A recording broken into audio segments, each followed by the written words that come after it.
মালদ্বীপের রাজনীতি। মালদ্বীপ একটি প্রজাতান্ত্রিক রাষ্ট্র, যেখানে রাষ্ট্রপতি সরকার প্রধান এবং রাষ্ট্রপ্রধান।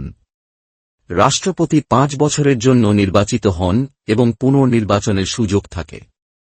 দেশের আইনসভার মজলিস নামে পরিচিত, যা একক্ষবিশিষ্ট এবং সদস্যরা 5 বছরের জন্য নির্বাচিত হন। 2008 সালে প্রথম বহুদলীয় নির্বাচন অনুষ্ঠিত হয়। বর্তমান রাষ্ট্রপতি ইব্রাহিম মোহাম্মদ সোলিহ, যিনি 2018 সালের নির্বাচনে বিজয়ী হন। তার শাসনামলে গণতান্ত্রিক প্রতিষ্ঠানগুলোর পুনর্গঠন এবং মানবাধিকার রক্ষায় পদক্ষেপ নেওয়া হয়েছে। তবে দুর্নীতি এবং প্রশাসনিক অনিয়ম এখনও একটি বড় চ্যালেঞ্জ।